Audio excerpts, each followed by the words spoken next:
Welcome to this IELTS listening practice test. There are 4 sections and 40 questions in total. Each recording is played only once. You'll have time to read the questions before each part and check your answers afterward. At the end, you'll get 10 minutes to transfer your answers.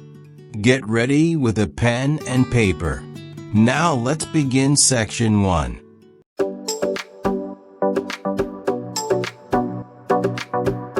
You will hear a number of different recordings and will have to answer questions on what you hear. There will be time for you to read the questions and instructions, and you will have a chance to check your work. All the recordings will be played once only. The test is in 4 sections. Write all your answers in the test listening booklet. At the end of the test, you will be given 10 minutes to transfer your answers to an answer sheet. Now turn to section 1. Section 1.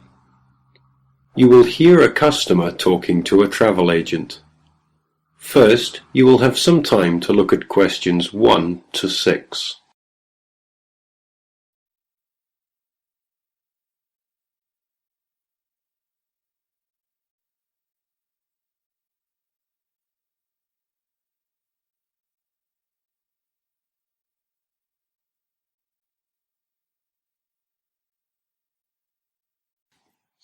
You will see there is an example which has been done for you. On this occasion only, the conversation relating to this will be played first. Hello, welcome to the travel depot. How can I help you? Well, I'm looking for a reasonably priced holiday. I went to South Africa for a month last year, and I'd like to see North America this time, maybe Canada. The customer says he went to South Africa last year, so the correct answer is C. Now we shall begin. You should answer the questions as you listen, because you will not hear the recording a second time. Listen carefully and answer questions 1 to 6. Hello, welcome to the travel depot. How can I help you? Well, I'm looking for a reasonably priced holiday. I went to South Africa for a month last year, and I'd like to see North America this time, maybe Canada. But I'm also interested in Europe if the prices to Canada are too expensive. I'm on quite a tight budget, you see. Well, you could go to Europe, but I'll get some prices for Canada first. I've been to Vancouver. It's lovely at this time of year. And we have some special offers on at the moment. Okay, well, I have some relatives over in Vancouver, so that would be good. I can always travel around Europe next year. Besides, it may be a bit too hot for me at this time. Right, let's have a look at some prices then. When would you like to go? Sometime at the end of next month if possible, but I'm quite flexible any time between the 24th and the 31st. I'd like to go for 3 weeks. Well, there's lots of availability for those dates. Now, if you're concerned about the cost, it's cheaper if you don't mind not flying direct.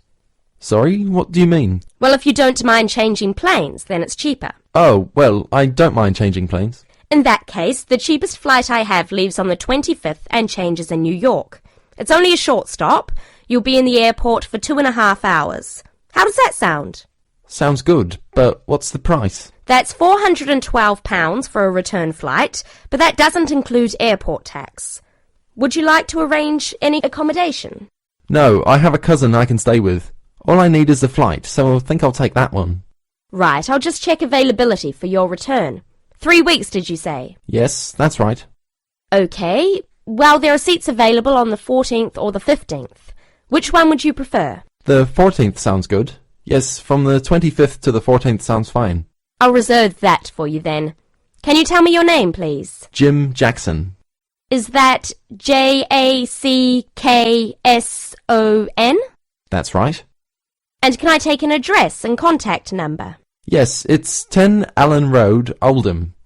Do you want a home number or my mobile? Either's fine. Well, my home number is 0151 433 398. Okay, so you're booked on flight number VN217 to Vancouver, leaving London Heathrow at 11:35 in the morning on the 25th and returning on the 14th. So that's 20 nights. Now one more thing. You now have some time to read questions 7 to 10.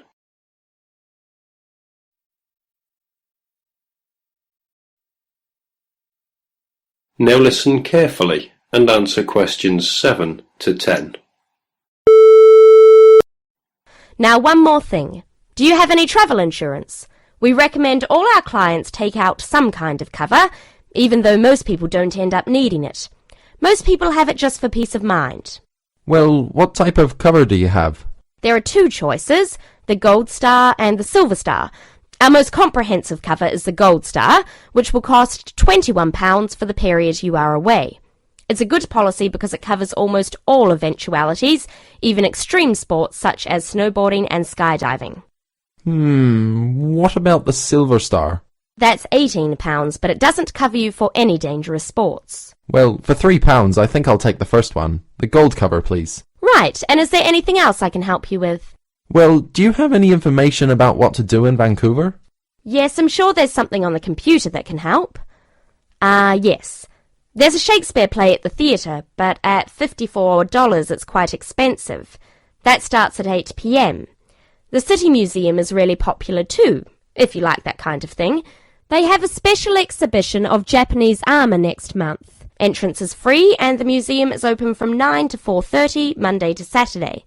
Would you be interested in either of those? Oh, well, maybe. Well, I'm sure you can arrange that when you get there anyway. So it's the flight and the Gold Star insurance. That's £433 in total. Can I pay by Visa? Yes, of course. If you start... That is the end of section 1. You now have half a minute to check your answers.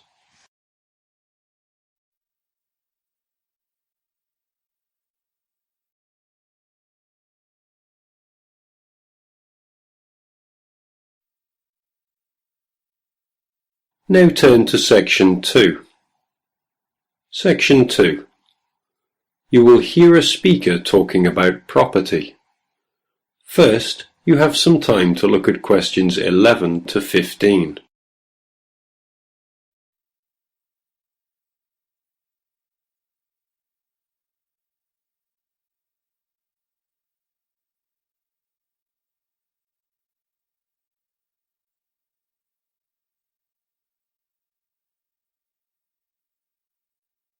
Now listen carefully to the first part of the talk and answer questions 11 to 15. Thank you very much for inviting me here today. I understand that you all own your own home, and some of you may be interested in buying additional property here in the city, so I hope you will find the information I am going to share with you useful and informative. I'm going to talk about the situation with property here in the city. The city centre of any area is obviously going to have the highest prices, and as more and more people are competing for houses in this area, both renting and buying are becoming increasingly difficult. It is most people's dream to one day own their own house. House ownership gives us a feeling of having achieved something, and we can see clearly what we have worked so hard for all our lives. It can give us a sense of security for our old age, and a knowledge that we will hopefully have something to pass on to our children. However, buying a house, particularly for first-time buyers, is becoming more and more difficult, not only due to increasing prices, but also because of the need for a substantial deposit. For younger people, buying their first home is very difficult and often impossible. Young couples who cannot get the deposit together need to rent for a long time and sometimes forever. While traditionally homes near the centre of the city have been the most desirable, people are now looking further afield. This has happened for a number of reasons, the main one being that our style of work is changing, along with that of other countries such as the USA. In certain professions, for example sales and computing, it is no longer necessary for people to be based in an office full-time.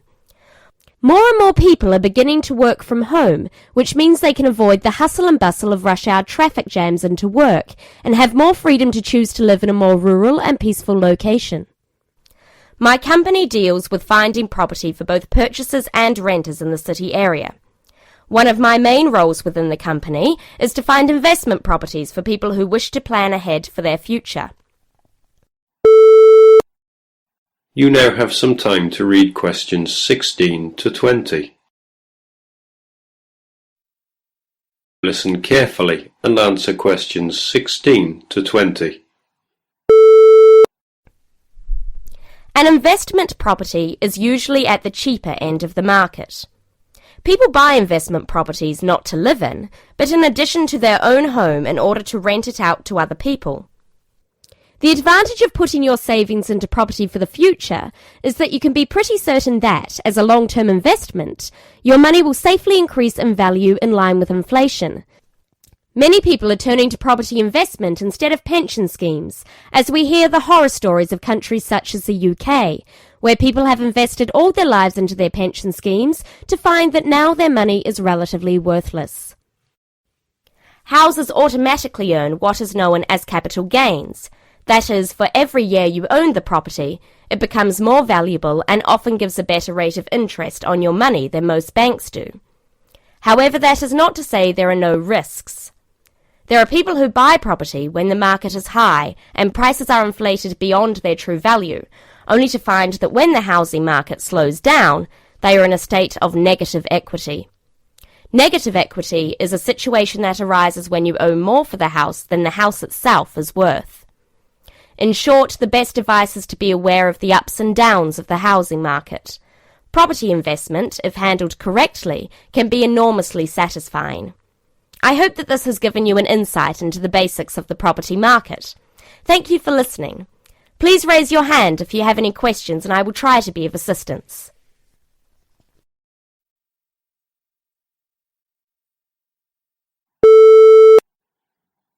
That is the end of section 2. You will now have half a minute to check your answers.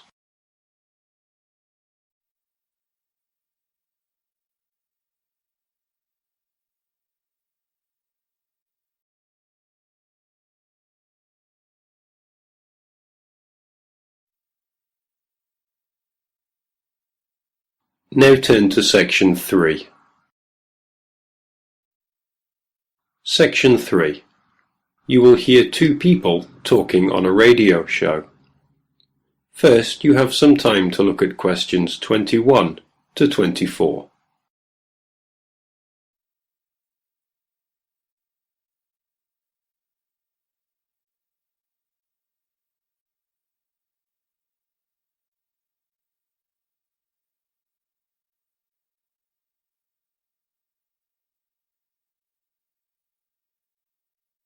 Now listen carefully to the first part of the conversation and answer questions 21 to 24.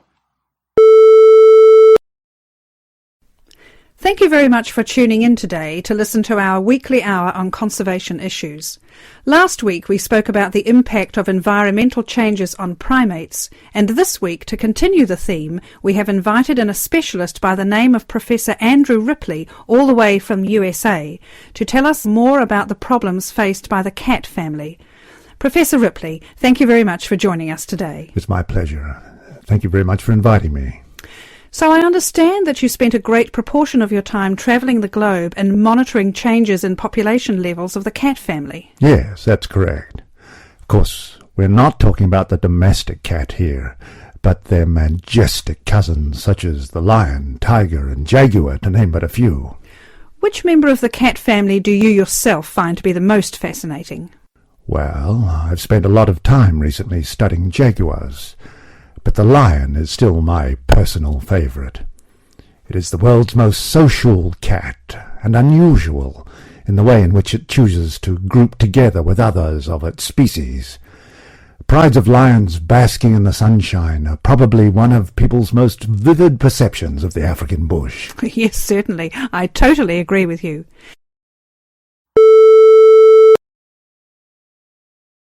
You now have some time to read questions 25 to 30. Now listen carefully and answer questions 25 to 30. Can you tell me the current lion population in Africa these days? Well, it's very difficult to measure it accurately. Figures range from 100,000 to as few as 30,000. But it's generally estimated that there are 50,000. In order to maintain the population and protect the species from poachers, many are moved to protected areas. Which member of the cat family do you feel is most at risk? For different reasons, a number of species of the cat family are endangered, sometimes due to natural predators or environmental changes, but mainly because of the threat of hunters.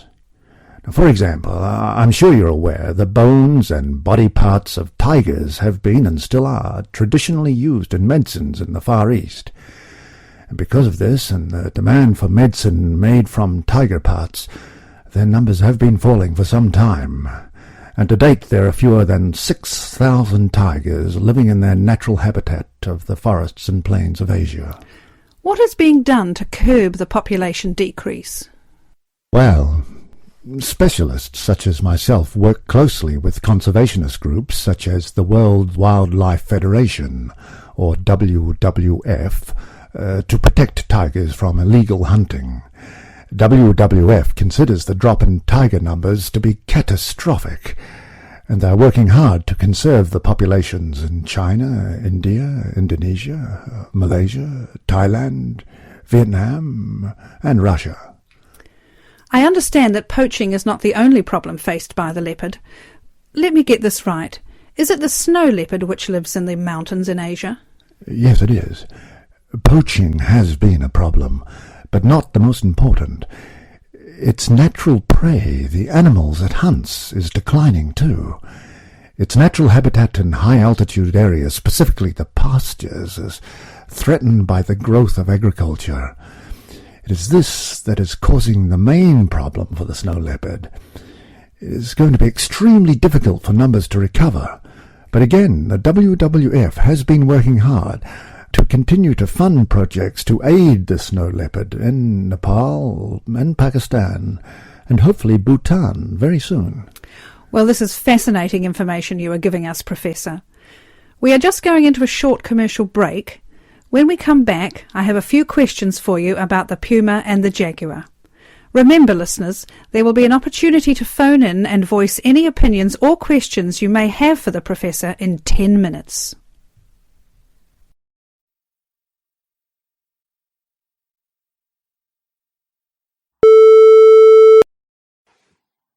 That is the end of section 3.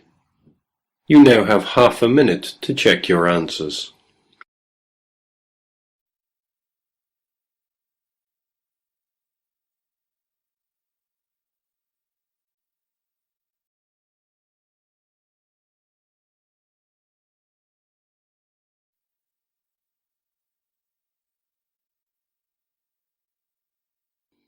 Now turn to section 4. Section 4. You will hear a talk on the subject of overpopulation. First, you have some time to look at questions 31 to 40.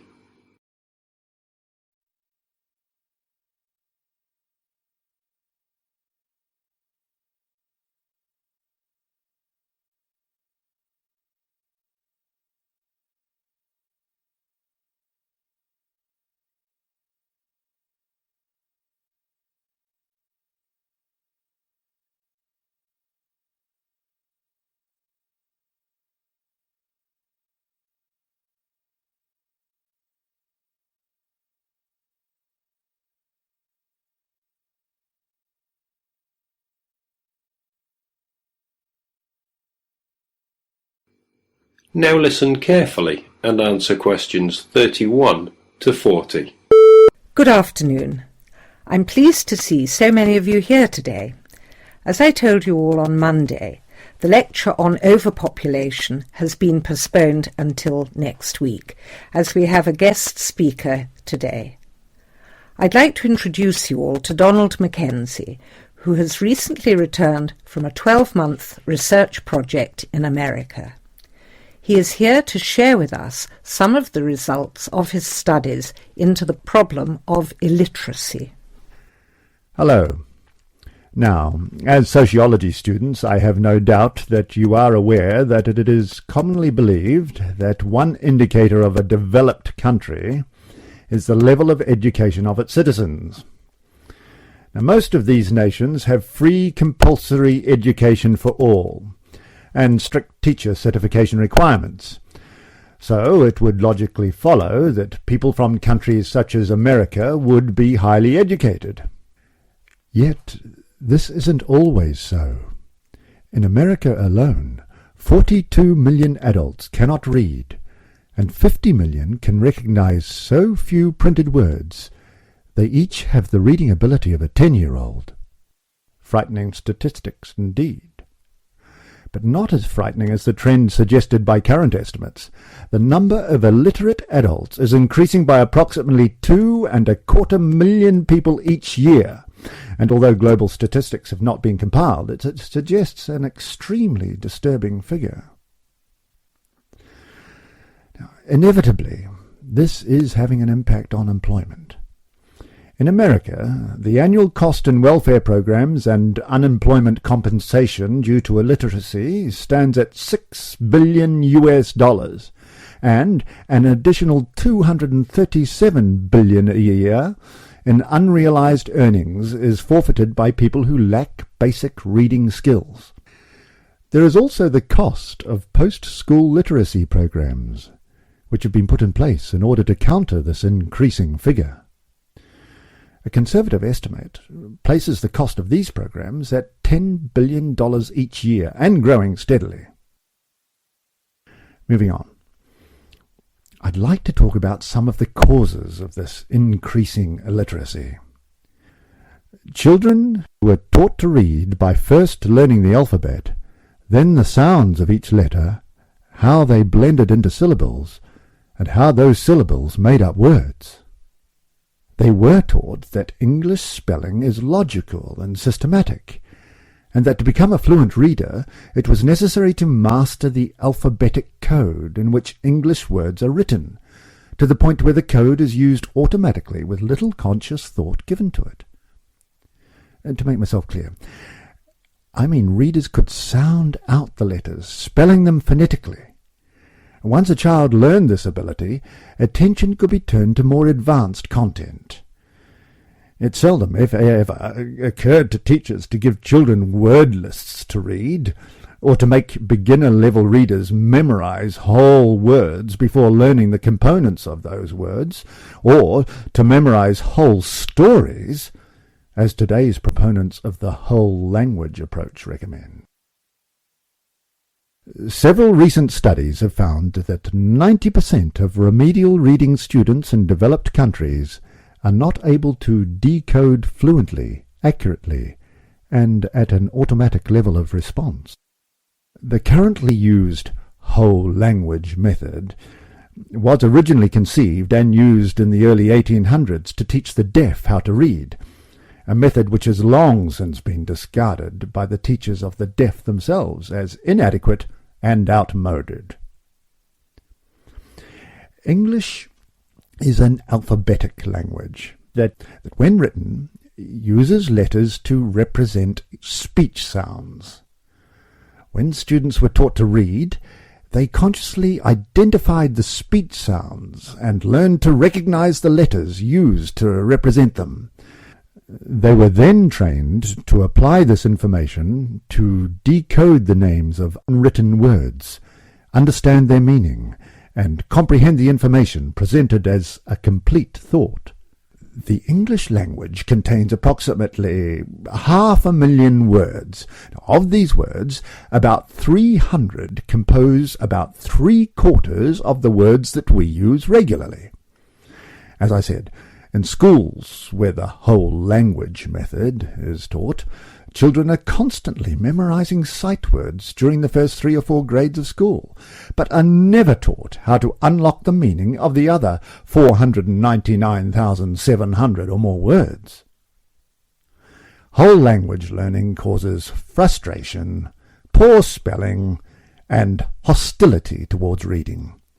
Very bright children who can't memorize long lists of words and retain their meaning are placed in special education, when all they need is to be taught the 26 letters of the alphabet, the 44 sounds they make, and the 70 common ways to spell those sounds. Some researchers believe dyslexia and the symptoms of attention deficit disorder are actually caused by this reversal of the normal learning sequence. So, why do faulty reading methods continue to be used? Well, in short, it's big business. The sale of instructional reading programs is big business today. Each year, publishing companies compete for the adoption of reading programs and workbooks, which have to be replaced annually.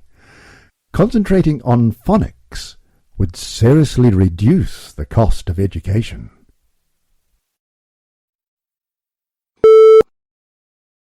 That is the end of the listening test. In the real IELTS test, you would now have 10 minutes to transfer your answers to the answer sheet.